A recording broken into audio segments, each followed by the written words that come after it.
It's preparing. We are live. Hello, everyone. All right, Si. All right, Jack. All right, Bob. How's that?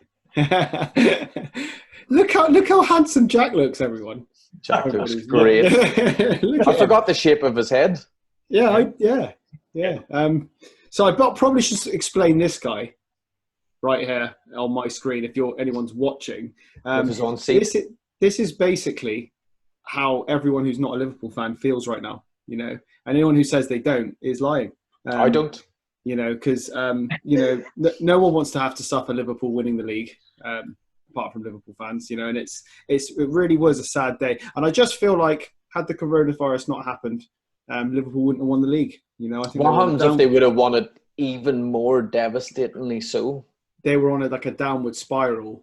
And but they were like 2 or 3 games away from just sealing the deal completely, though. But they were mentally breaking, I could see, and then that little bit of rest just allowed them to be like, "Hey, listen, we're nearly just there." As they're about to break, though, Klopp would have come in with his famous smile and saved the day. It's fine. It's fine. This is my mood right now about the football. I only just noticed the seat that he has. I know he's brought his own seat. He's got his own little setup. There's benches, and then he's got his own little. It hooks under the bench. Can you see? So you can lean back. That's a serious supporter there. Yeah, and and quite rightly, he's feeling very sad at the moment. And I feel for him. So I just wanted to share that with everyone. They bring your happiness up. Like everybody in Liverpool's probably going to get coronavirus anyway after what they were doing was celebrating after it, thinking, do you know what? Let's have a party now because we won the league and let's all just have a big hug. And then they trashed their own town. They trashed their own town. It's like that's Liverpool, eh? Yeah. So anyway, so we're going to go into. Let's get serious now, gents. It's into. Fat loss part 2. So we're going to just kind of do a continuation of what we were talking about last week. So let's start with what you were talking about, Si, which was some ideas for people. No, let's talk about habits first, because I think what you talk about can tie in quite nicely with that a little bit later. So I do actually have one question from somebody. Is it a real person? It was a real person, yeah. And it wasn't one of those guys that asked me when I was like, any fat loss tips. One guy asked, push or pull? And I was like, that's great question. So someone asked, is there any point doing resistance-based weight training if your goal is fat loss? Because obviously we talked about none whatsoever. Yeah. So you should stop immediately if you're doing any weight training, if you're going for fat loss, because what it does is, like, in a calorie deficit, weight training will make you bulky. Because it's worldwide famous and known amongst the strength and conditioning crew that doing weights in a calorie deficit builds the most muscle. Yeah, and and actually, by a side effect, makes you fatter then. So. Yeah. So we shouldn't no weight training. But what are the benefits? Why would you do, in all seriousness? Why would you use weight training, resistance training as part of your program when trying to lose weight, Jack? Why would you? I mean, not even thinking about fat loss for the main part of it. You're going to be performing better anyway. Everyone should benefit from getting stronger in general for day-to-day life. But then if you relate it back specifically to fat loss, the ability to build a bit of muscle, it's just going to accelerate the ability for you to lose fat. If your goal is to have fat loss, have weight loss, even though when you go on that journey of resistance training, using weights in order to have fat loss, it's slightly different to weight loss, because there's going to be a point where, it depends on the level you go in at, but there's going to be a point where if you're looking on a graph, the weight will come down, but then there'll be a point maybe where it starts to level out, and then you're looking at the scale going, I'm not losing weight, this is stupid. But then if you look at fat loss and your whole body composition, you're going to be getting better and achieving your goals of wanting to look better, because resistance training is going to provide you with those targets, and you're going to be able to do what you want to do through that method. So that's why I'm sure you guys are the same. When you're measuring and seeing where you're at with your results, the number on the scale doesn't mean everything. You'd look at, maybe you do, like, I know some you use calipers quite a bit, so like body fat percentage, and then also photos to actually see what you look like, because most of the time that's what fat loss goals are about, is how you look. So use the measure that does exactly that. Yeah, so yeah, there's good points there, Jack. I think when talking about, I mean, it has a certain amount of calorie burn anyway, doesn't it? Just by the activity. Yeah. But I would use as well. Sorry, say that again. More efficient as well, because you can easily get someone that you can burn whatever. Like when people say they want to burn a certain number of calories a session, you could easily burn 400, 500 calories with like 4 exercises if you do weight resistance training done properly. Whereas to do that with lighter weights or running, you have to do so much more volume in the session to beat yourself up more just to get exactly the same result. So potentially easier to recover from as well is just like you get more bang for your buck. It's just like when we spoke with Lee, the basically the least amount of work for the greatest amount of results, essentially. Yeah. And if you focus on creating a deficit of calories, the fat loss will happen. I suppose we need to continue to say fat loss and not weight loss when we talk about resistance training, because jumping on the scales and looking down and seeing the weight not moving, if that is your focus, when in fact you are changing, is potentially going to demotivate someone. So focusing on the types of measurements that Jack was talking about, calipers, like Simon and I use, circumferences, pictures. How many places have got body scanners now that you can go and use? So so I suppose it's finding a different approach to measuring yourself and not just jumping on the scales. And obviously we need to remember all the other benefits, like you guys mentioned, that come with weight training: the strength aspect, joint health, when you're talking about the aesthetic look of somebody, you're going to look very different if you've lost a load of weight or fat, if just by running or cycling, than you would have with a mixture of bit of running, bit of weight training, bit of something else, a sport or whatever. So hopefully that answers the person's question. Thanks for getting me involved in there, George. Yeah, well, go on, have you got anything to say? Sorry. Just I'm not even here. I may as well just go now. Well, to be honest, I tend to be really quiet in most of these. Yeah, your attitude's changed since you've not been quiet. That's just natural. I think I've changed since I'm a changed man since Liverpool won the league, mate. Yeah. So terrible. They're terrible. Go on. Any other points, Simon? Any other loads of points? I got loads of points. Okay. First of all, give the people nobody wants to look like shit. Nobody wants it. Like actual. Yeah, no, actual shit, because that's what happens if you do cardio.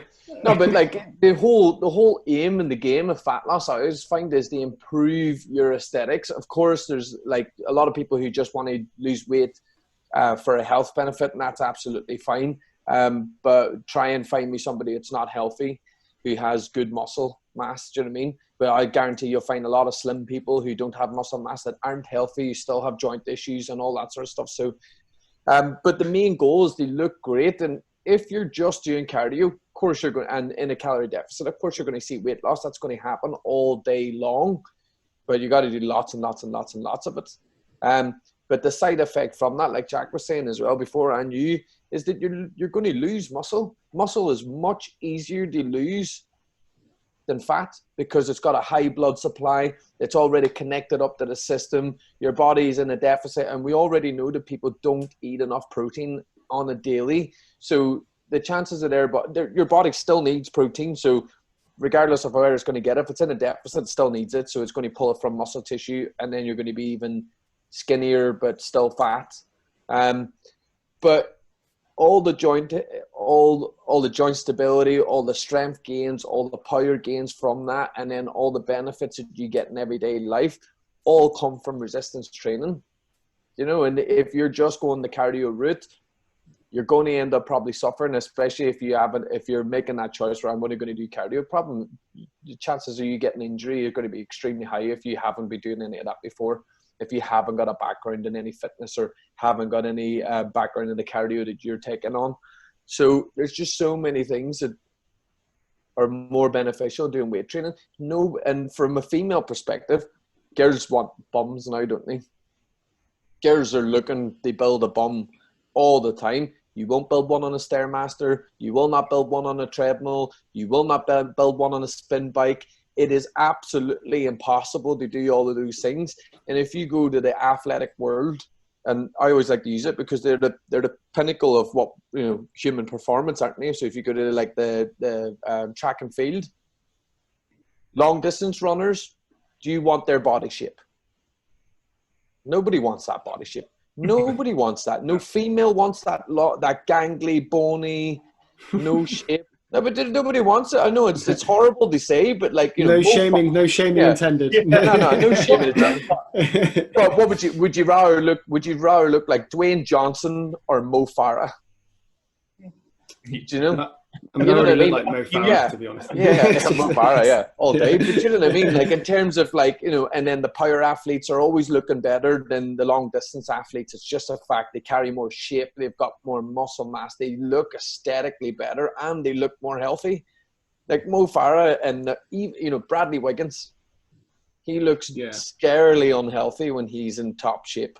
He looks really bad shape. You know what I mean? But that's all cardio. Do you know what I mean? And is it me, right? Is it me, or do, like, you know, the top level cyclists? Yeah. Do they look older than they are?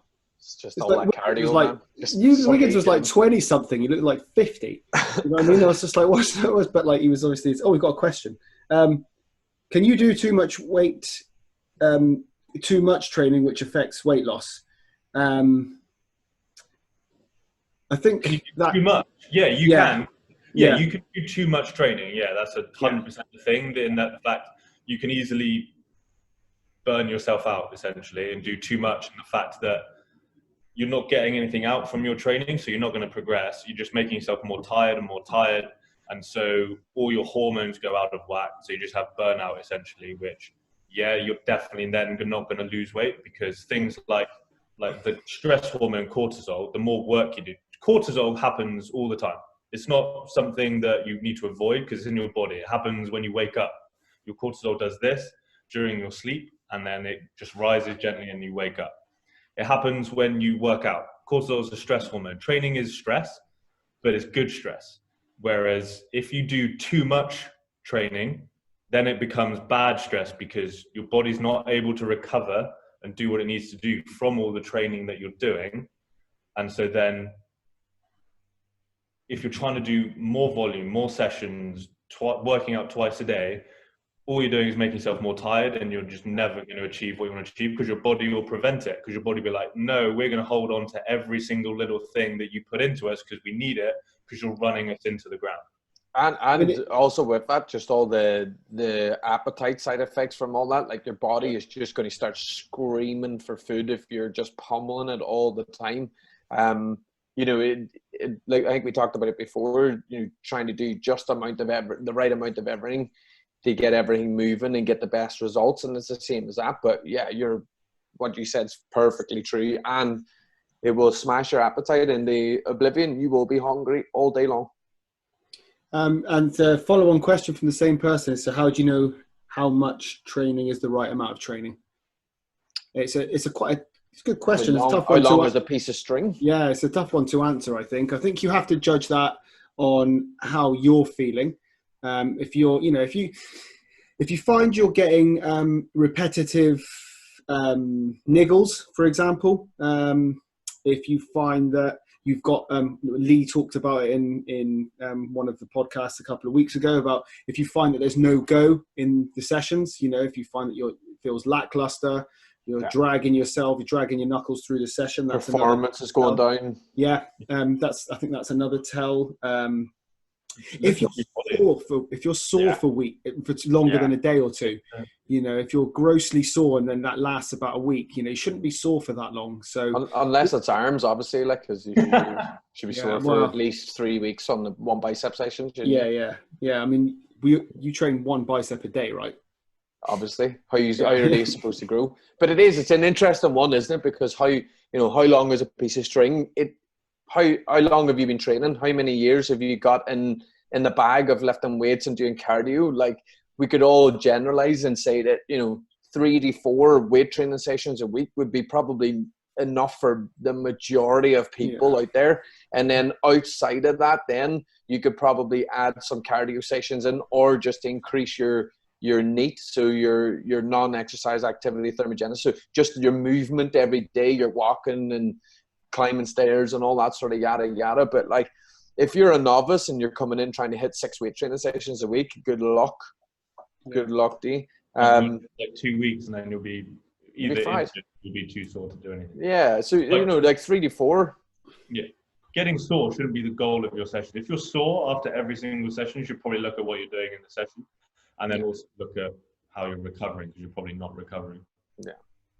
Yeah. So I think hopefully that answers the question there. I think another point on that is if your goal is weight loss, and you do a certain amount of sessions that makes you really sore, let's say your legs are sore, what do you think is going to happen to your NEAT, your non-exercise movement? That's like that Si mentioned just there. It's going to go we down. had that. I think we did that in the seminar, didn't we, once, George? And it was like a light bulb moment. For me, anyway, it was. Anyway, it's like you train yourself so hard in the gym that you can't really use your legs the next day. So that means the next day you spend the whole day sedentary and not really moving. But the next person beside you did a weight training session on their legs. It was hard, but within their capabilities. Yet the next day they were able to go out and go for a cycle, go for a long walk, and do so for the next 3 or 4 days. Who's burning more energy? The person that killed himself once in the gym, or the person that done a really efficient session and then trained for the next 3 days after? Yeah, I think there's this thing with weight training as well, that people think the weights have to go up. They have to push themselves harder and harder each week. And, you know, as long as if you look at it over, what I like to do is look at it over a 3-month period rather than a week by week period, because sometimes the weights don't go up. I can go a whole phase with someone and do the same thing, the same weights each time, because it can't go up. I'm looking at it thinking, it can't. I just can't. If their form will deteriorate. And but actually, if you look at the big picture in 3 months' time, oh no, they've got stronger through the board. And I think if someone has spent 6 weeks squatting, and every single week those squats have gone up and up and up and up and up, everyone's got a limit. Do you know what I mean? And if you're continually driving and driving and driving that, even when the capability isn't there to do it just yet, these are the other things that are gonna make the session just a bit too hard. So these are other things to consider while when you're doing your training, with resistance training, and you've got fat loss in your mind. Any other points on that, guys? Before we move on? Really, but not for me. But I do want to throw a random one out there, like the soreness thing. How many times have Jack, probably less because he was in Team Breakthrough, but have you had people being like, "Oh yeah, I trained my train my abs yesterday, but I don't really feel it today." Yeah, and that's just, first of all, what are you trying to gain from training your core? Is it a 6-pack? Because if it is, then go home and stop eating all the food. And B, the training of the abs is you're not trying to get strength or build muscle in your abs. Not really, because then that just means if you build muscle, your stomach sticks out more, therefore your waist circumference is going to be bigger. Bodybuilders suffer with it all the time now. They're just too big in the waist. But your core is designed for endurance. It's designed to be able to hold a position for a very long time while the rest of the body moves around and does all its functions, and it just transfers energy up and down. So stop trying to kill yourself on stomach, and don't judge yourself on how sore your abs are the next day by how good. I know that some of the people with the best abs in the world, and they do one exercise for a core, and the exercise absolutely dog shit. It's just the fact that they get so lean, it doesn't matter what they did. They could sit there and just lift a spoon up and down and they would still have the same abs. Cool. Jack, any other points on that, mate? I think we not many points on that. I actually had I had a question. Cool. It came in, so it's from a client, and it says and I thought I'd put it to you two, because it's kind of like a question as a coach. So when you start working with a client, whose aim is weight loss, fat loss. As a coach, do you have a goal number that you work towards, or do you see how things go, then set the target and just see how it goes from there? Or do when you say goal number, do you mean like a weight? Yeah, weight or fat loss number, if you do body percentage or anything like that. I do like to have a number. I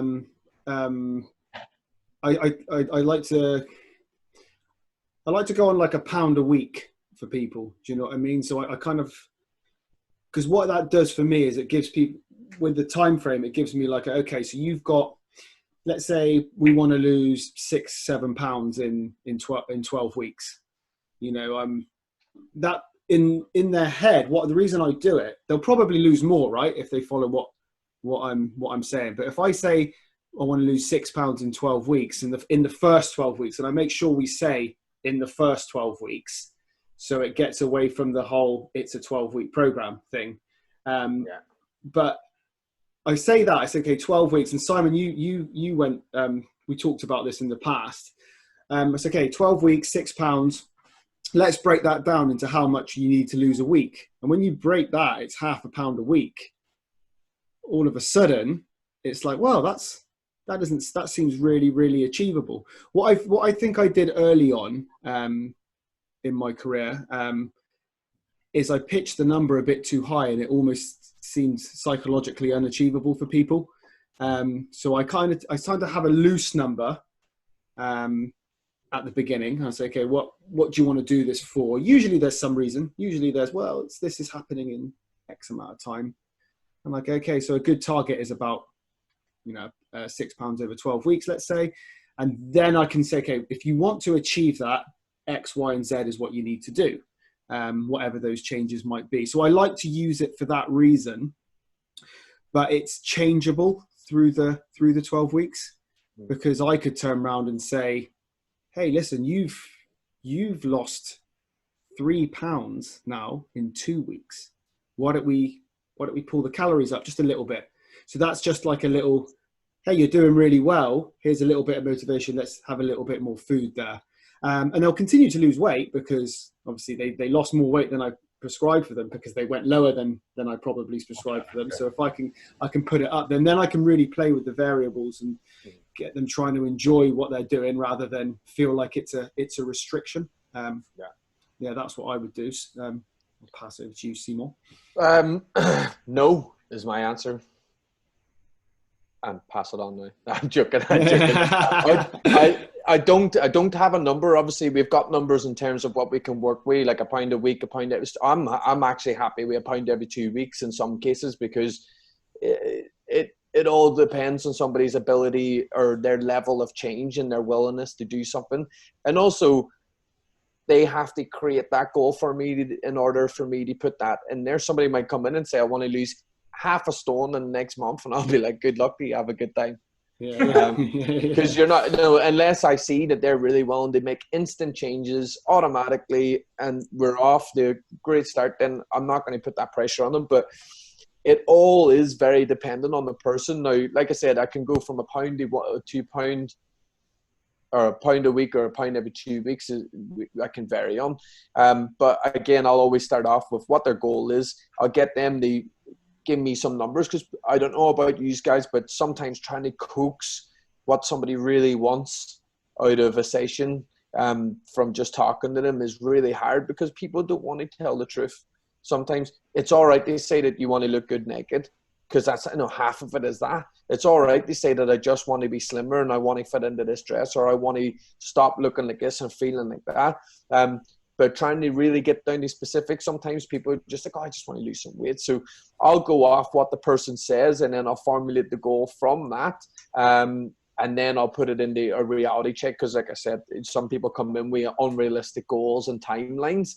And I would rather be honest and lose a client to start with than lie and keep a client for a 10-week period and they want 3 stone off in that 10 weeks. And I might be like, well, that's cool, but you're not ready for that. Yeah. What about you, Jack? I'm a little bit in that I won't say it out loud in terms of I want to achieve this by then and this each week, because in the same way with Simon, like you've spoken to the person through the consultation or however you get clients in. So you know a little bit about them, but you don't know how they're going to do 3 weeks of it or 4 weeks of it. So I have an idea in my head, but I won't relay it. I'll just see what happens for a couple of weeks. And if the person is consistent, they follow the advice, they implement it, and they actually try, then it's like, okay, after 3 or 4 weeks, maybe the first month, let's put a number in mind. So then they have that to achieve. Whereas if you do it, sometimes I think if you do it too early and put it out there, and then not they're a rubbish client or that they don't listen to what you say, they go off script essentially. If you understand what I'm trying to say, then not that it's just from like a coach's point of view, it's like a weapon they can use against you and be like, oh, this was the goal. Why did you say this? It was too hard. It was too this. It was that.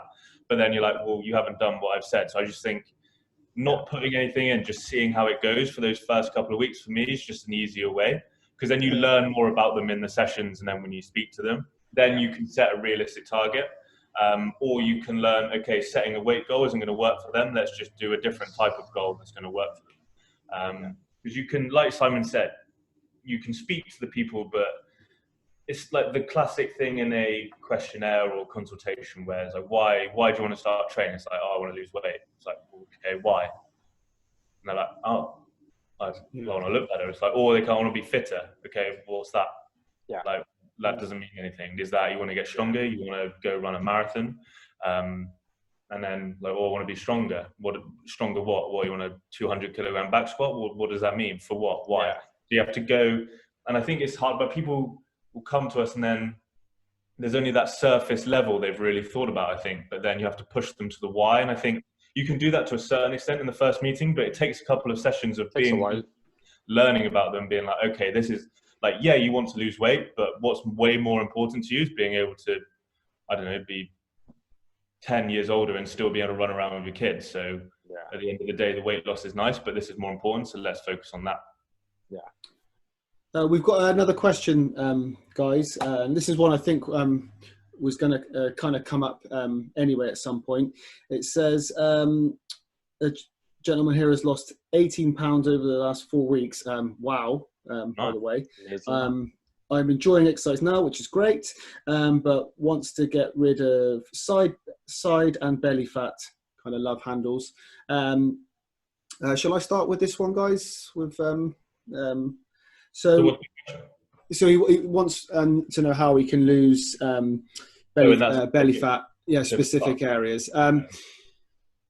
It sounds like you've done really well to lose so much weight, and the message we've always kind of put across there is you can't really target an area. You can't really go, I'm going to do ab curls, I'm going to do side planks, or whatever it might be for the specific area that you're going to try and lose weight on. I mean, by all means do those exercises. They have other benefits, to which Simon spoke of earlier, but it's going to take patience for those last areas to go down.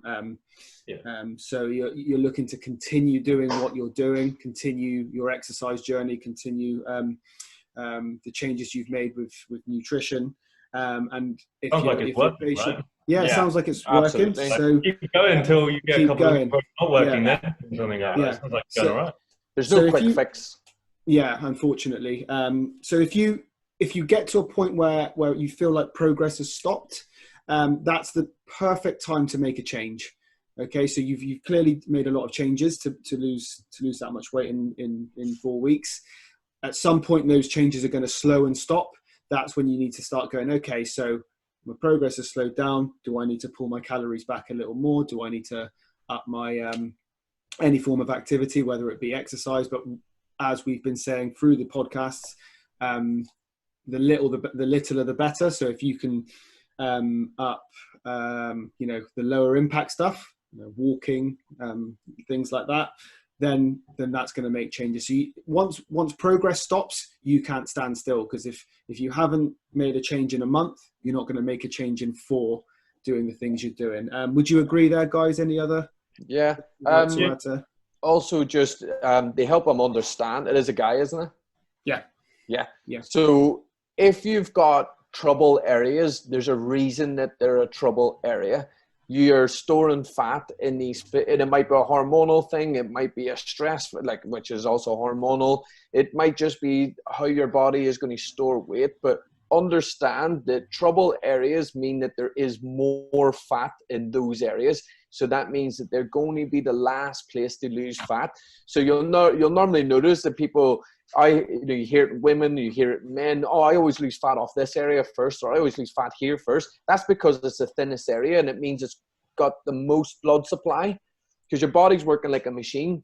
That's all it's doing. So when you're in the deficit and it needs energy, it's like, right, where's the most readily available source of energy? Oh, this one's here. That I can get really close to that, and it might be your rib cage. There's no fat that stores around that, but there's plenty of blood supply. So obviously, if you've got skin on, let's say, your love handles that's that thick, the blood supply's here. There's that much area there where it's not really getting that much blood to it. So you will lose fat off it, but it'll be very incremental and it'll be slow as it moves through.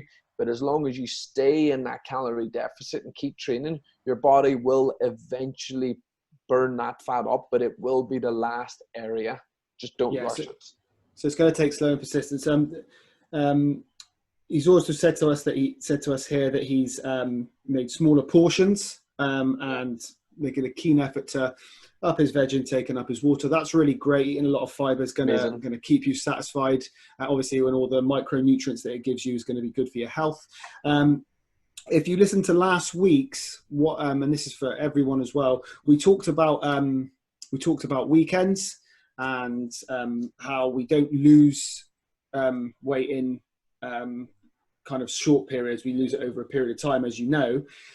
So once things slow down, what you can look at is stuff like, am I tipping over on the weekend? Jack made an excellent point last week of, are we too low calorie wise in the week, which makes us binge out on the weekends? I'm just trying to give you as many ideas as we can as to what changes you can make when you feel like progress slows down, because once progress slows and stops, another change has to happen. And I just realized that. Just keep going. But absolutely amazing though. Absolutely. So well done. Keep it up. It will go. I mean, Simon, how many times have myself as an example, where I get really, really lean and then just this little bit on my stomach takes longer. It just takes what do you reckon, about a month or two longer? Absolutely. It will come down. It comes down incrementally, like I said. So all your body fat measurements will come down.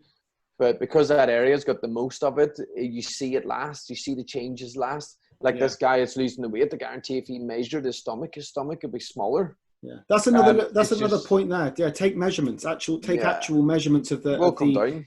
Yeah, and pictures if you can, just for your own visual aid. And what that will do is it will provide you motivation when your motivation is low. When you start feeling like I'm doing all this work, God, it's not working. Those things are the things that are going to keep you going in those times. So I hope that's helped. And that hopefully that's helpful for everybody else as well. Anything else on that point, guys? And I want to move on to habits now. So we talked a little about habits last week. There's what I like to do is I like to use the habits that people have already got and try and just change and evolve them. We did mention it last week, so that they don't feel like we're kind of changing their whole lives. But then some people feel like they need to break habits and build new ones. What's your guys' take on that? For me, I just go step by step, really small little things, and build up from there. And then in the same way with working out, like I said earlier, with the weight, you learn more about the person and how much you can start to chuck on their plate, essentially, in terms of, okay, let's try this. Some people you can change quite a few things at once and they'll deal with it fine, whereas others it's a little bit more resistant. So you just have to do one tiny thing, whether it's change one meal, so their breakfast, or add in the steps on not even every day, 3 times a week or whatever it is. But just work out something. The way I always put it across is do small things, no more than 3 at once, probably, just because that's quite a lot. Unless you feel like you can handle it. I'm not here to say you have to do it this way, but for most people, trying to do 3 big changes or 3 changes is quite a lot. So maybe one. And if you smash it the week and you're like, I feel good, I can add another one for the next week. But if you're like, no, this one's been a little bit inconsistent, let's do it for another week and try and done it every day, whether that's, like going out for a walk in the morning, whatever it is. And then you can even break that down. I can't remember who writes the book, but it's all about habits. And it's to the point where you can break down, say you want to increase your steps, that's your habit you want to have in, and you want to do it where you go out for a morning walk before work. You can break down the habit it's stages. And he says, I'll try and find out who it is later, but he says, like, you can even just to go into the habit of, for example, putting on your trainers. You don't go outside the door. You just put on the trainers for a week, and then you're in the habit of that step. So then the next step is actually, and then even then, I think beyond that, it's like you put the trainers on and then you just walk out the door, but then you come straight back inside. Yeah. So you can break down the habits, for example, like that. Yeah. If you really struggle with doing any changes or get the motivation to change, you can break down individual habits into stages and then just focus on the individual steps for those habits. But that's micro steps, but the whole process relates where it's step by step. Yeah. Cool. Just building layers, that's all it is. Like an onion. Got it. Yeah. I agree completely on there, because like, you know, there's habits and change is all down to the individual, isn't it? So like us three are more like robots. You know, and we're not even robots really. We've spent our whole life practicing new things all the time and making changes constantly throughout our lives, which just reinforce the idea in our mind that we can make changes. So we set ourselves up for success all the time. Whereas people, especially on a weight loss thing, their mindset is often enough is one of a failure, because they've tried weight loss diets. It may be that they didn't do the right diet, they didn't fully commit to the diet, whatever, but they've tried to make changes in the past and it hasn't worked. So you automatically are there being like, well, I can't do that. It's too hard for me to do that. And they're almost giving up before they start these things. So some people can change, like you're saying, somebody can change 5 things at once. They can take out all bad things and start exercising 2 to 3 times more a week, and others can't. But habits take forever, man. They take forever unless you enjoy it completely. People eating takeaway every day, that's a really easy habit to get into because you enjoy the whole process. Smoking fags is a really easy thing because there's an addiction to there, and then you enjoy the process. Eating sugar is easy, having sugar in your tea, because you enjoy the process. It tastes good, it makes you feel good, everything else. When we try to say, let's not have that sugar in your tea, that's not enjoyable anymore. You're now trying to do something that you don't really enjoy. So it's a strange thing that you have to adapt, especially these changes. And over time, they become easy, and then they become much better. That's me barking, by the way. Yeah. It sounds like, it's a mind bark. Yeah, it's a mind bark. But yeah, it's small changes. Like Jack said, I would agree to that 100%, going really, really micro on the steps if somebody's really struggling with motivation until you nail it. But if you take one, changing your breakfast, if it takes you a month or 2 to change that, and then you do the same to your lunch, and then you do within 3 or 6 months, you'll have changed all your meals. Yeah. There's also the point that Lee made 2 weeks ago, the point where he has you mentioned the book, I think, The Tipping Point, which was a great point in that obviously it's dependent on the individual, but there may be a point where, especially if you're on the scale of where it's dangerous for your health and you need to make changes, there will be a point where it's called the tipping point, where it's like, oh shit, I need to make a lot of changes, because if I don't, it's going to be severely detrimental to my health.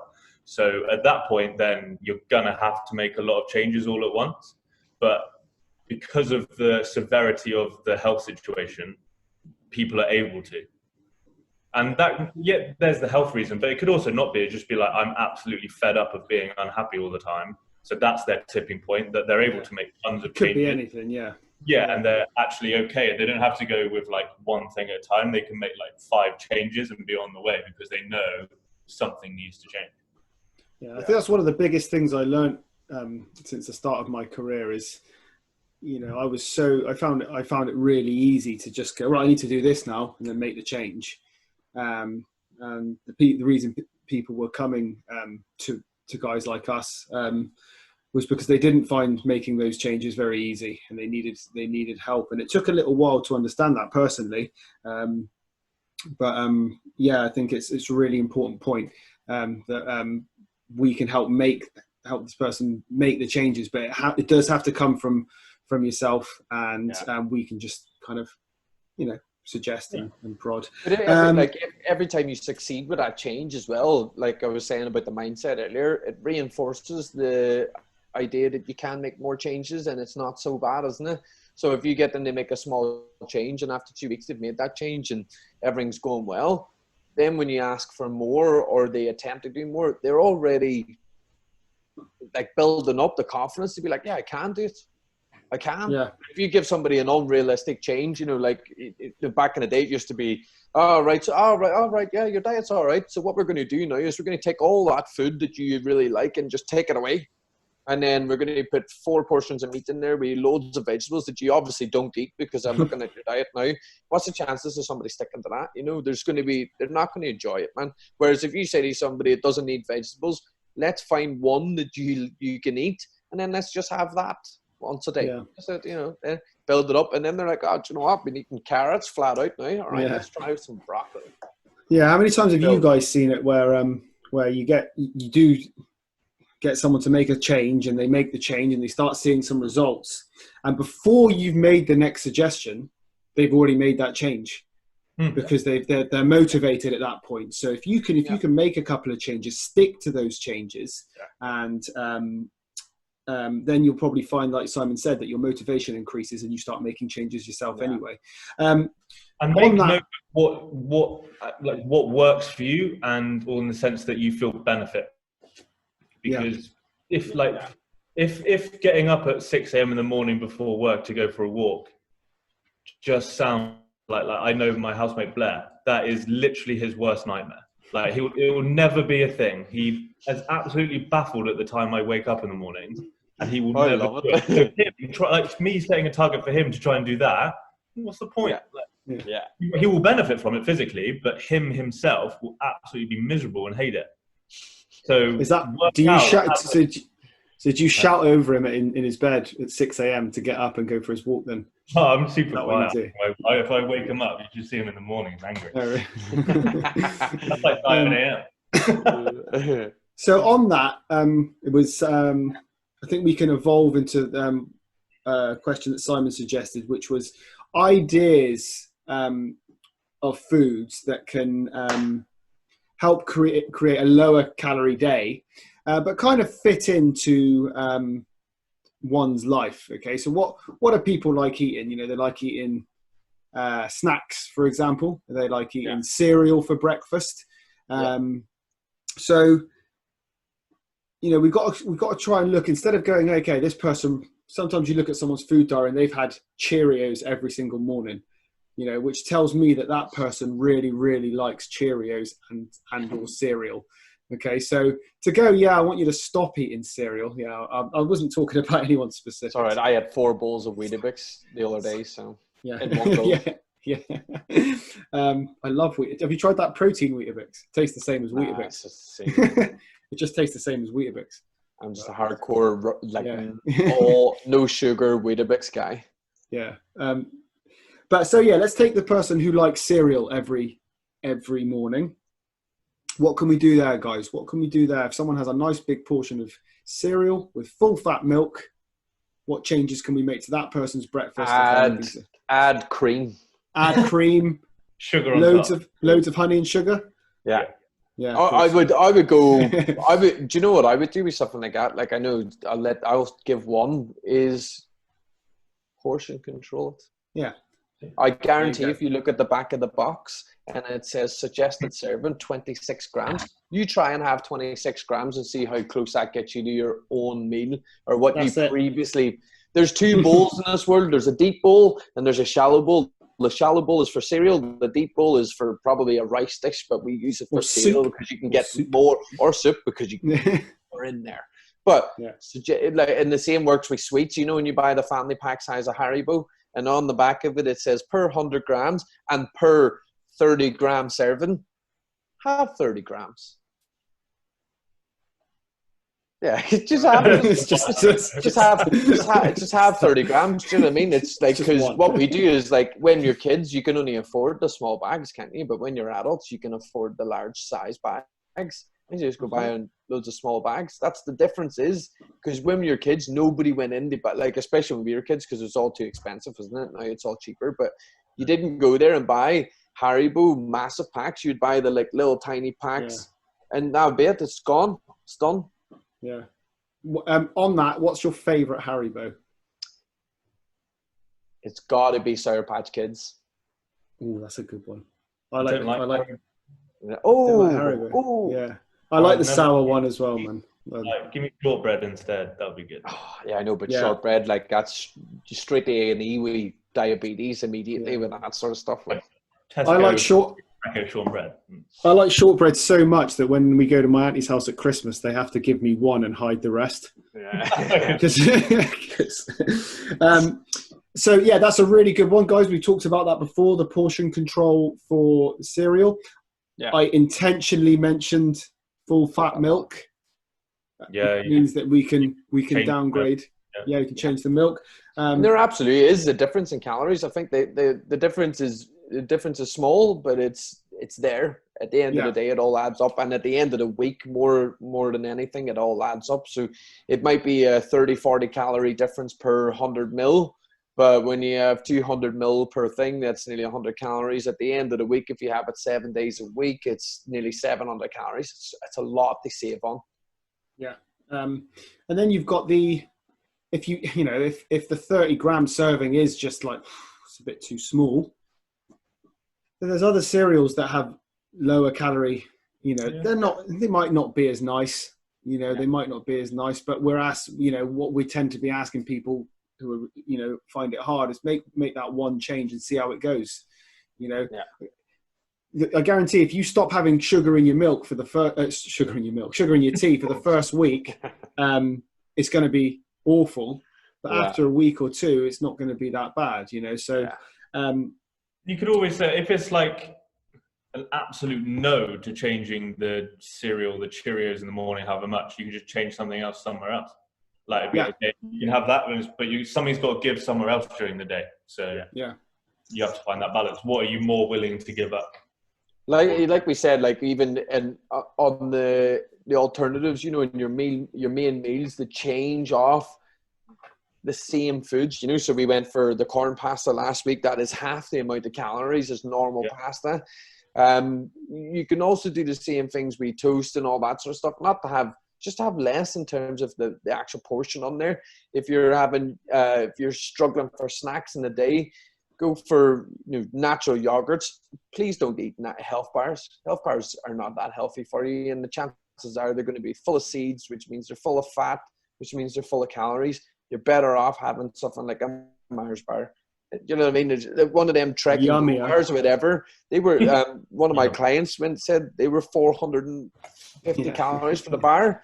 A Mars bar is 230 calories. Like, what's going to make you gain more weight? So be just selective with the things that you're having, and don't be fooled by the fact that it's health.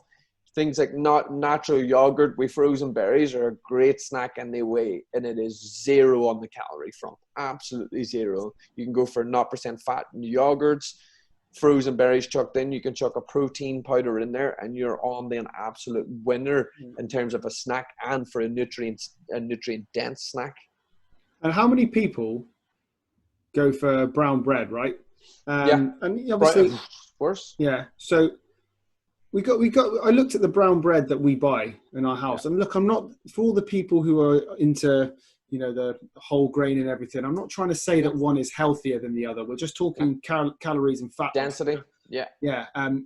Now, I looked at the white bread that I had, and I looked at the brown bread that we had for the kids. And the white bread that I have was 60 calories per slice, right? And the brown bread was 125 calories per slice. Okay, so double. I hear it all the time where people go, "Oh, I had 2 big slices of brown bread." Okay, so that's 250 calories. Then they put butter on it. Okay, so that we talked about butter, we talked about oils. How much are you putting on the knife? You know, because if you double that, you double the calories effectively. So you could be putting another 300-400 calories on that slice of butter. So all of a sudden you're talking 500. Yeah. And then they put an avocado on it. Yeah. Okay. And a whole avocado is between 200 and 300 calories. All of a sudden you've got an 800 calorie breakfast, potentially, maybe even 1,000. Easy. If you, absolutely if, easy. you know, if you, easy. Now you go for a lower calorie bread. Yeah, all right, it's white, and you know it's been given a real bad name, but the fact is it's half the calories. Okay, so all of a sudden you've dropped 100 calories there. You know, you half the avocado, all of a sudden you've dropped half the calories there, and you just be sensible with your butter portion, or pick a lower calorie butter. Again, I know they've got a bad rap, but we're not saying eat the world of them. We're saying what I'm saying is eat jam instead of butter. Eat jam instead of butter. Jam instead of butter. There's lower calories in jam than there is in butter. Make smarter choices in this world. Like if you're having sauces, avoid mayonnaise. Go for red sauce or tomato sauce. Tomato sauce is per large portions probably 20 calories per tablespoon of mayonnaise. You're talking over 100, and nobody has a tablespoon of mayonnaise. Anybody that's out there eating jacket potato with mayonnaise and tuna is probably eating a 700 calorie meal. Because I'll tell you now. Like I used to have mayonnaise, sweet corn, mayonnaise, tuna, and pasta for lunch as a daily, and like I used to load tablespoons of mayonnaise in there, and then when I put the pasta and that together, there's more tablespoons in there. And then I actually weighed it out one day, and I had to stop myself halfway through because I put 1,000 calories of mayonnaise in here before I counted the tuna or the pasta. So mayonnaise on the whole, I would just either go for the light version and then be light on the light version, or go for a barbecue sauce, go for a red sauce, go for all these ones that have got more sugar in it, but ultimately are going to be lower in calories. Then the same with the butter. No, you ever see them little sachets of butter you get when you go get all inclusive breakfast, or you buy breakfast, they give you 2 little knobs of butter, and you're like, what am I supposed to do with that? That's a portion of butter. Yeah, that's 10 grams of butter. That's what it is. So it's 100. That's what 100 and that's about 110 calories. Well, it's somewhere. It's around about 100 calories or something like that. Like, but that's a portion of butter. Now, when you've got hot bread and yet you can still see the yellow from the butter, it hasn't melted because you put that much on it. That's the issue, not the bread. The butter's the issue. Then. Yeah, it's like 400 calories potentially just for the butter. I want to talk about takeaways as well, actually, because this is something that I've adopted in when I get a takeaway. So if I order a curry, I'll usually just get the curry and the rice, right? Now, even just that, it's around 1,000 calories, depending on where you get it from. You know, it's a big portion of food. You know, to be honest, that's me being conservative. It's probably a little more. So what Sally and I have started doing is I have half one night and then half another night. Yeah. You know, when you actually share exactly. Just don't buy us whole rice to yourself. Share the rice with somebody else. Because what do? We get it, we put it on the plate, and because it's all on the plate, we eat it all. But actually, if you scoop it out half, put the others. Yeah, you said share it or put the others away for another day. Yeah. All of a sudden, you look at your food and think, oh, actually, that's quite a lot. That's quite a lot of food, just even if it's half the portion. And all of a sudden, we talked about how the weekend can have a detrimental effect. Yeah. So I did a really good post about it in the week as well. These are things you can. I mean, I was just being nice. You really hurt a lot of people's feelings there. But these are things you can do that you can still get your takeaway that you enjoy at the end of the week, but you're controlling it. These are the things you can do to control it. If you portion control the takeaway, you could eat takeaway all the time. You know what I mean? If you were just there being like, I'm having a handful of this, I want a fistful of that, I want this amount of that, you could just have any takeaway in the world and you could just control it. It's just the fact that when I always find that when people order takeaway, they're already starving. They're already too hungry because they've already made the decision that I can't be bothered to cook. I want food now, even though when you wait for the takeaway, it's almost double the amount of time it takes you to make your own meal anyway. But you're waiting and you're hungry, and then you order, throw the naan bread on top of it. Actually, get the onion bhajis as well. Throw it in. Gotta get the bhajis. What else is there? Banana fritter. Just chuck it on. Chuck it on, and then you're like 4,000 calories deep for no reason. But if you apply portion control, right, I'm going to have a quarter of that rice. I'm going to have most of the meat from that portion. You know what I mean? You could get away with murder on there. Yeah. So that's a good little tips for you guys to take home with regards to takeaways. I had a Five Guys burger on Friday. What did you think? I like Five Guys. Yeah, I expected more. Yeah, I mean, it's kind of like a slightly better.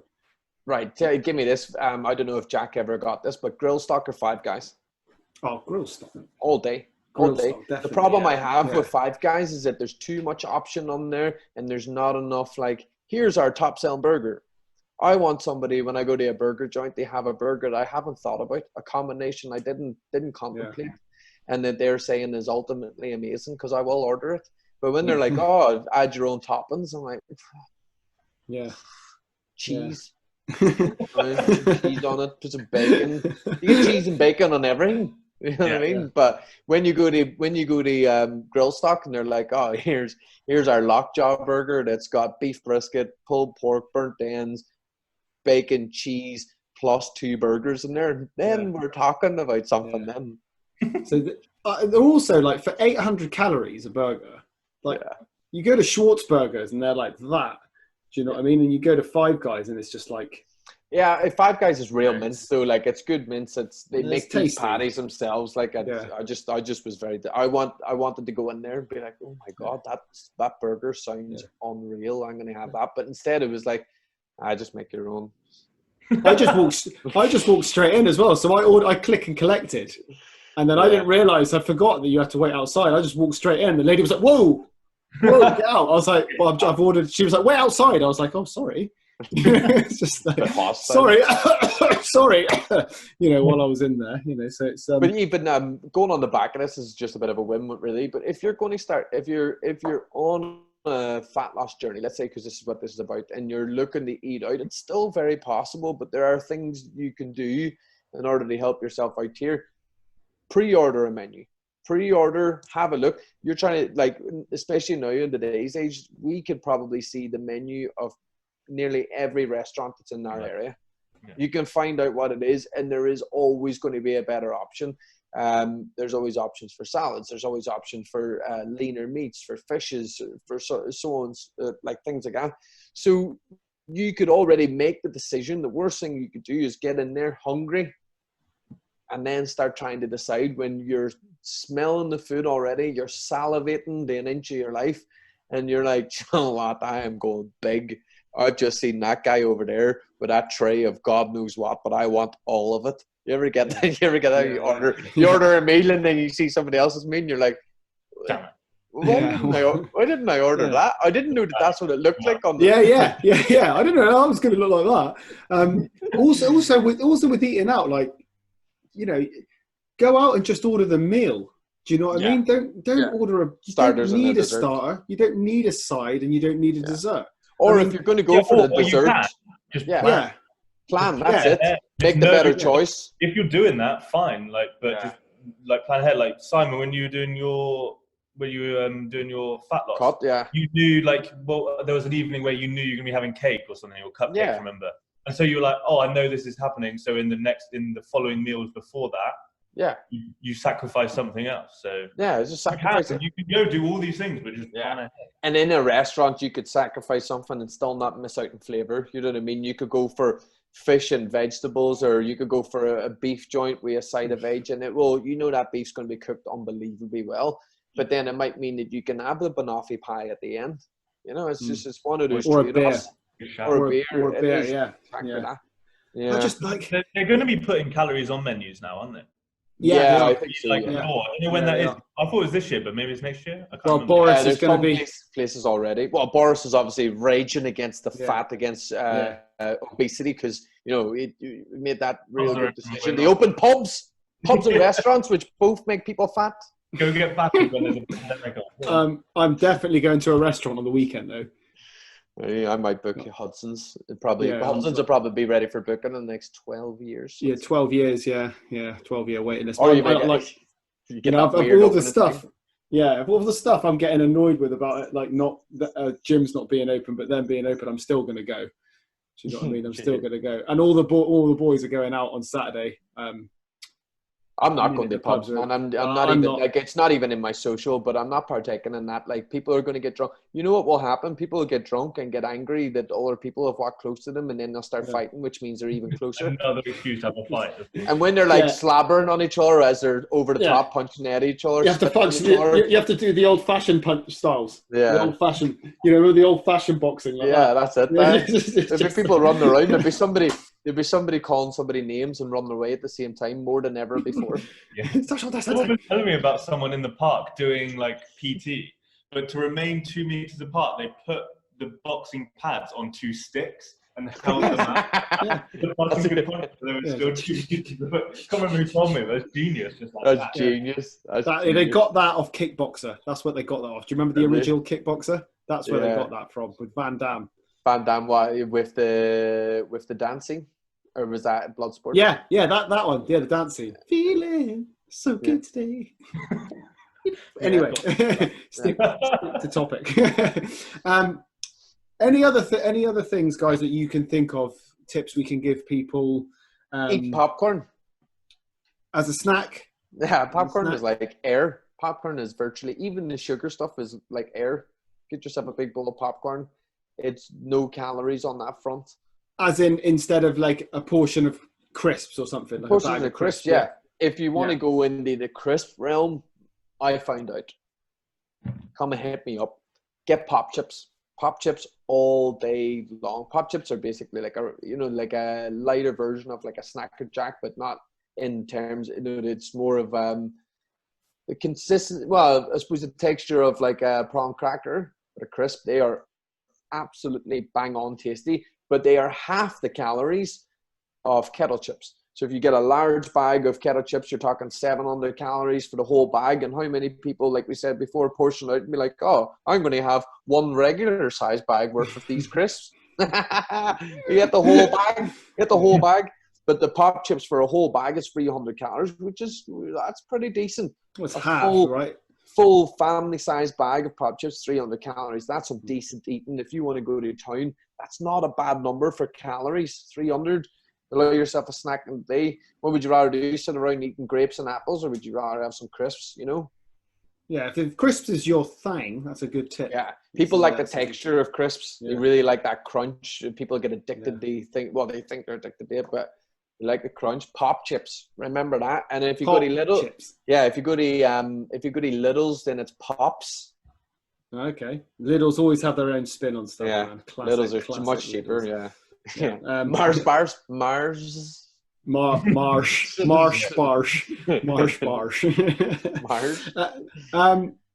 Cool. So, if we could think of any more, guys, just throw them in between now and the end of the chat we're having here. But I just wanted to ask both of you guys, if someone comes in, a client comes in asking they want rapid weight loss. They've got I don't know, they're getting married in 12 weeks or 16 weeks or whatever, and they want to drop a lot of weight. How do you approach that? I don't mind who goes first here. I think everyone will know the processes, so it'll be more. You have to explain from our point of view, and they would have to understand what it's going to be like and what they have to do.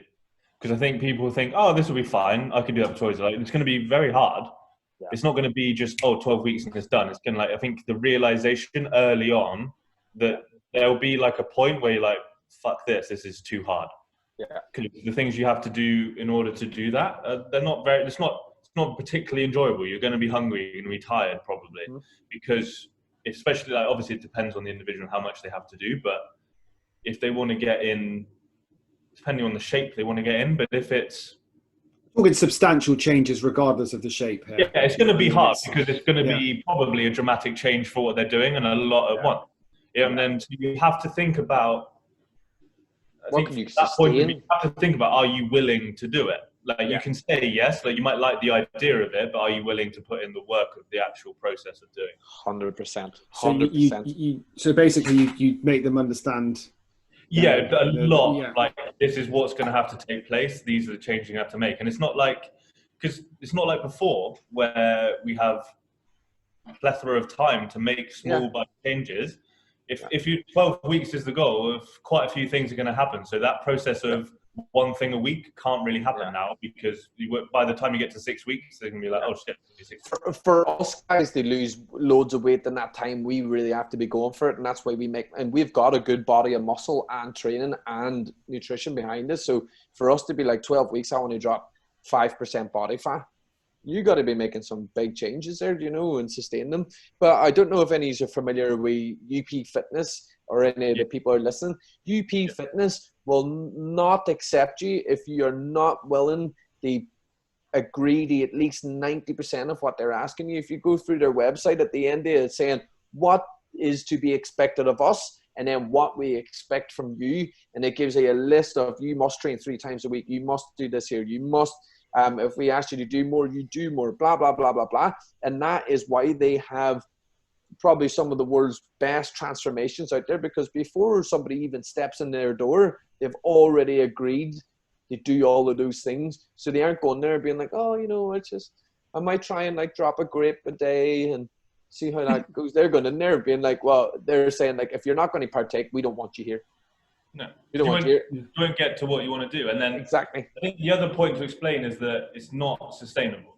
Nope. It's not something you pick up and then this is life now, because well, you can, but you'll just be very unhappy. Like the number of people you get from UP Fitness who do it, get their photo, and it's like, well, what did you know? And even at that, I bet you there's, for every 100 photos there's probably 300 people that went in there, and they even say on their website, not everybody succeeds. And we don't show the people that don't succeed because it's not worth our time. So it's one of those things, people find it hard, and there's probably a majority going there being like, I can do it, I'll do this here fitness transformation, and then realize that it's not in their capabilities. Yeah. So there has to be a big buy-in from both. But what I would do, like, 100%. But what I would do, what would you do from a protocol standpoint? I would pick something very, very, very simple, not enjoyable, very simple. No carbs for 3 or 4 days, carbs on the 4th day or 3rd or 5th day, and just do a rolling system like that, because that just means that I don't have to get somebody to track their calories straight away. It means that they don't have to sit there and be like, oh, so how do I track calories? What do I have to do? What is a calorie? What is a macro? We skip that whole process because that's weeks of learning. And then you go straight into calorie deficit, and then you can have a high calorie day every 4 days because you've just been on vegetables and meat for 4 days. You're not going to out eat that, but even that, there still have to be some sort of like measure behind it. So you can have carbs and stuff on this day, but they have to be within your meal times, because otherwise somebody will just be like, oh my God, 4 days time, I'm going to eat the whole world in chocolate, But that's an extreme measure for somebody who's just come through the doors. Yeah. Yeah. I mean, it will get, like you both said, it will get results, but how sustainable is it? And let's just, I would do something very similar. I might give them from a protocol point of view. And I definitely second what Jack said in being like, just recognize the sacrifices you're going to have to make in this time. I'm happy to go through this with you, but just recognize that here are the things that are going to change. Your sleep's going to get bad. You're going to get really hungry. You're going to get really tired. It might affect your relationships. Socializing's going to be gone. Out the window. Yeah, absolutely. So I would start with that. If they're really, really serious about it, then I might give them as long as 2 weeks, depending on how big they are, of really, really low restriction, and then maybe a big refeed day, and then I'd roll into your similar to what you do, like a 3 day on, 1 day higher carb, 3 day really. And I'm talking, when I talk carbs as well, I'm not just talking, and I think you're the same. So we're not just talking potatoes and pasta. We're talking no junk food, no alcohol, no soft drinks, nothing like that. Yeah. Okay, so we're looking to get extraordinary results, you're going to have to do something pretty extraordinary and pretty unpleasant, to be honest. Jack, protocol wise, would you follow a similar sort of? Yeah, similar thing, and then Yeah, I'd still go through the process of finding out from them through that discussion what they're willing to do. So work out for them individually, but it'd be a similar process. I don't have anything to add to that. Yeah. The main thing is just dropping loads of calories, and they're trying to drop as many calories and sustain that for the short period of time that is 12 weeks, because it's quite short. I think we get, like, you know, from the internet, because everything is now, isn't it? Everything is like immediate. You see all these results of, like, you know, look at this guy did in 12 weeks and blah, blah, blah. Like, that's one person in a million. Do you know what I mean? You're not seeing the big picture here. If you look at true fat loss results across, like, the masses, you'll see people over a year drop 3 stone.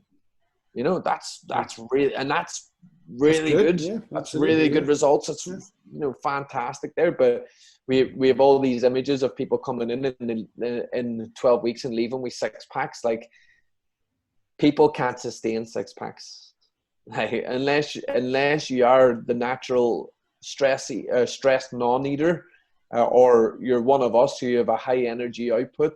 Sustaining a 6-pack, if you've never had one before in your life, is difficult. That is constant. Yeah, but it's constant. It's constant monitoring. You know, it's constantly adjusting your diet throughout your life. It's constantly having high days followed by a good few low days. A lot more low days than you have high days. It's a lot of work. It's a lot of work. Can I just also say to everyone, sorry, on that point, Simon, sorry to interrupt, is that it's not an indication of good health either. You don't have to have shredded abs to be healthy. Okay, so just for everyone who's thinking that. It's very easy for the fitness models on the world to have 6-packs because that's their job.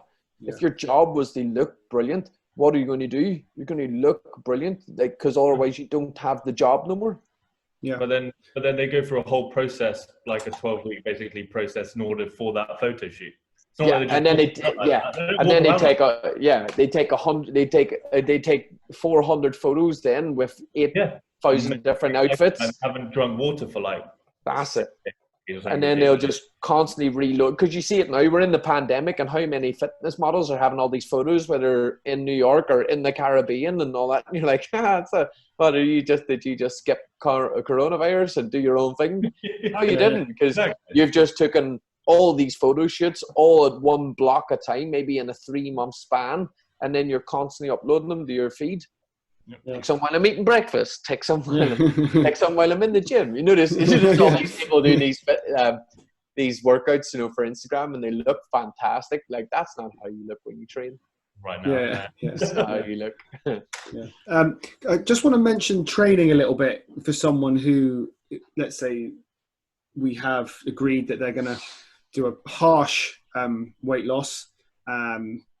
Training wise, what would you guys, from the output side of things, what would you guys look to do there? Anything different at all? Do probably 3 or 4 strength sessions a week, or resistance training sessions a week, and then their cardio I'd keep low. So by low, I mean you're not going to do like HIIT class. That's not cardio. That's not what I mean. I would keep it low in terms of the work that you do. So your heart rate will be low, it'll be long, slow duration essentially, but purely aerobic. Yeah. One, because it's going to help you with the other strength sessions a week, and then you get a nice flow throughout the week that's sustainable, and it'll help your recovery. So that's what I would do, because then you're still going to get the calorie burn from the cardio you're doing, but it's actually going to help you in the strength sessions to get more out of those. Yeah.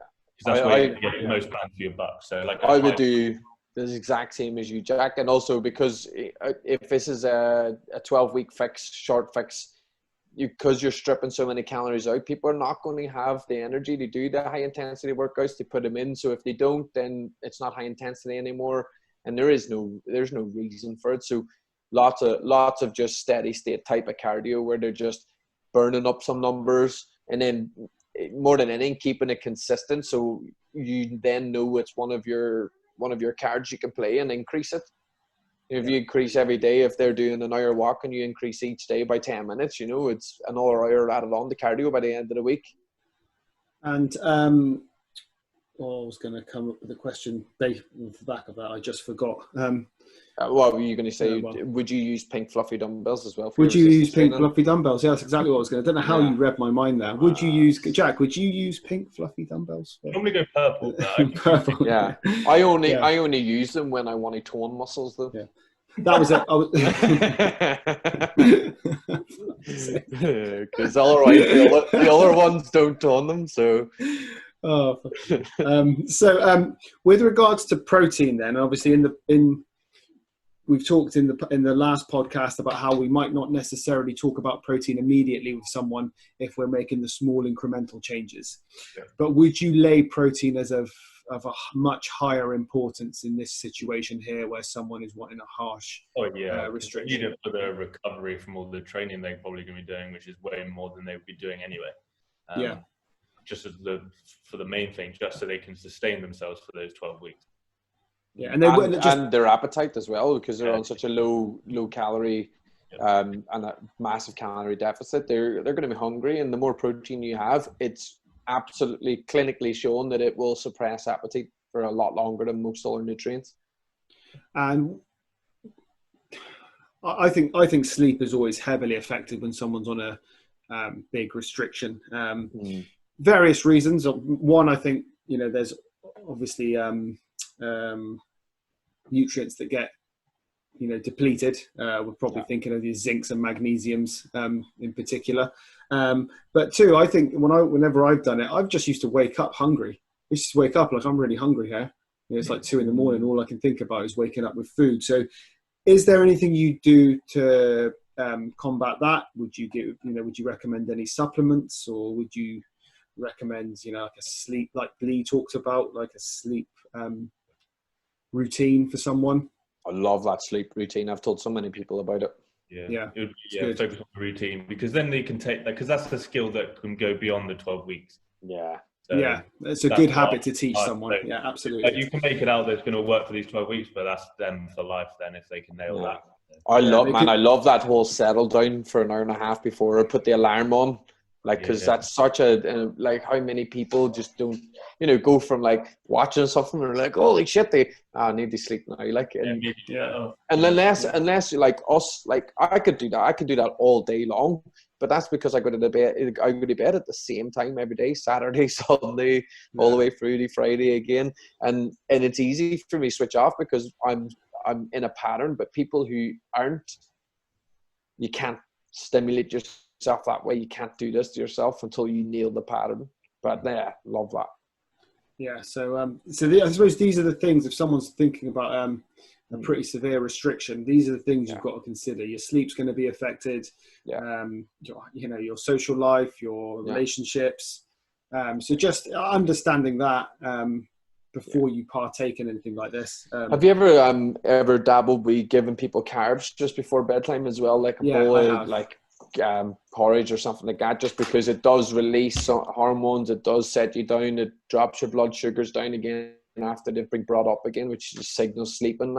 That's something that I probably would think about trying to introduce if they were really struggling with the rest of it, is just give them the satisfaction of having that little bulkier meal near the end. What's a bowl of porridge? 250 because calories. Their calories are so low, aren't they, that's going to do nothing to them. I have actually it's worked for some people, but usually it works for people who naturally eat very little carbs anyway.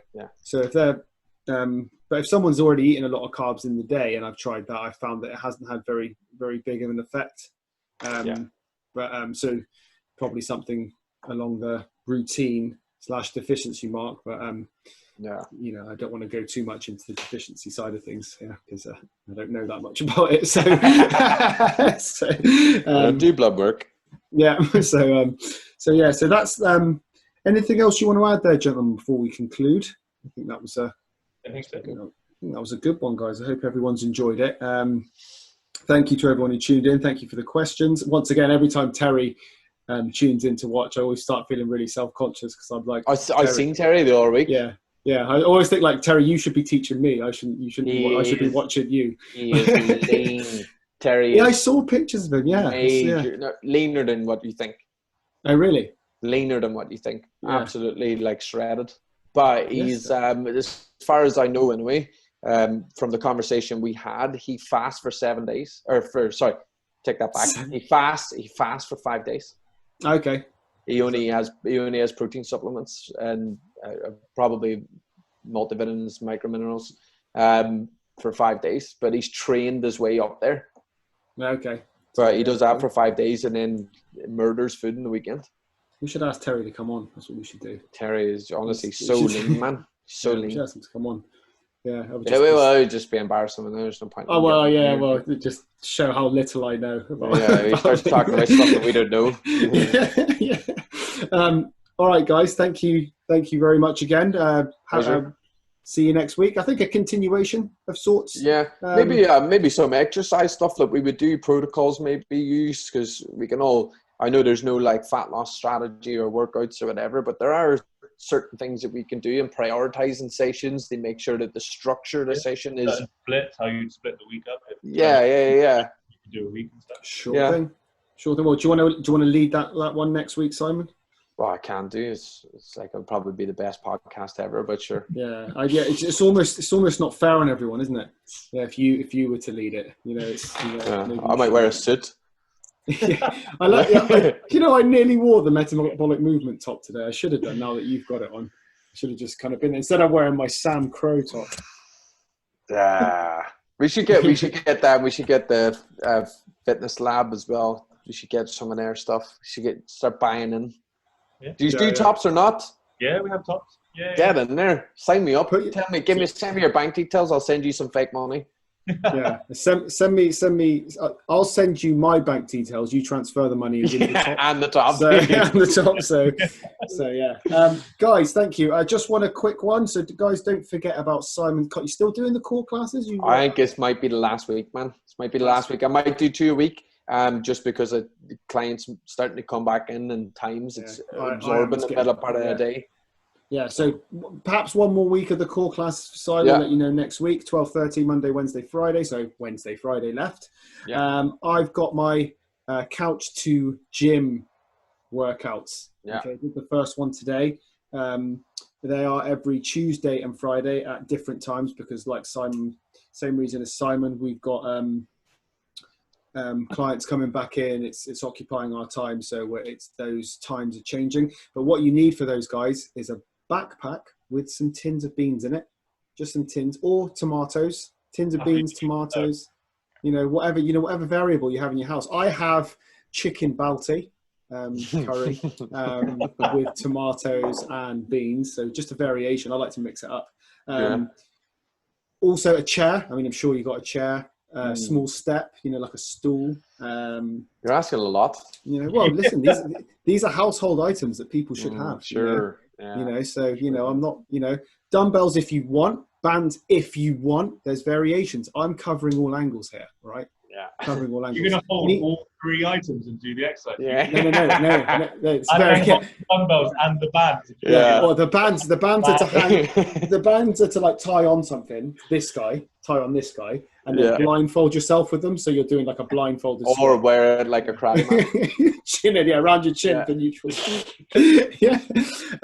So that's we've got. I think we've got the knee stability this week on Wednesdays. Knee stability. It's phase 5, guys. Should have titanium knees by now. Titanium. Saying, bet yours are still hurting. Yeah, I mean, mine haven't hurt for hours, to be honest. Yeah. So yeah, we got that. So look out for those ones there, guys. Okay. Jack, keep an eye on Fitness Lab. Is it on You've got blogs coming up, don't you, now? Yeah, in the next few weeks. Yep. Yeah, so keep an eye on that page on Instagram, guys. Jack's got loads of really cool posts that have been coming up, and like Simon said, it's not me. It's the team. It's not me. Okay, Jack's team. I just tell them to do it, so it's not me. Just Schnell. I watched Justice League the other day. Have you ever watched Justice League? Yeah, disappointing. I liked it. I great rivalry there. Like, I'm gonna kill you. I'm gonna kill you. I'm gonna kill you. What's his mum's name then? Yeah, you're talking about Batman versus Superman. I'm talking about Justice League. Is that not in Justice League? Is that not part of that? Or is that no? That was about Batman versus Superman. Man. Actually, I'll take that back. But anyway, I'm still going on the rant. But the Batman versus Superman, where he's about to murder Superman, and then Superman mentions his mum's name, which happens to be the same name as Batman's mum's, and then they're all like, "Oh my God, we should be pals. We should forget all this rivalry where I'm trying to murder you." Yeah, the thing is, like, I love that fight. Apart from that bit that you're talking about. Yeah. Come on, man. None of them fights make any sense. I'm a Superman fan, but why doesn't he just stay up in the air and shoot people with lasers out his eyeballs? Yeah. Like, you can't get any more accurate than your eyeballs when you look at stuff that goes on fire. But also, take that away. Take the eyeball thing away. The minute the kryptonite thing disappeared, one punch from Superman would destroy your face as a normal human being. It doesn't matter if you've got a bullet flattened against his eyeball. Exactly. From point blank range. Yeah. Come on. So like if you punched Batman, which he did. Yeah, and he survived. Yeah, he survived. His whole head would have caved in. Yeah, I know. But anyway, Justice League was good. How many people are left watching now? Everyone's psychologist, no one left. Yeah, I think Terry's left. Helen's still in. They're all gone. I think he just comes on to put pressure on us. Yeah. But anyway, I just think that people should make a new Mortal Kombat film and just be done with.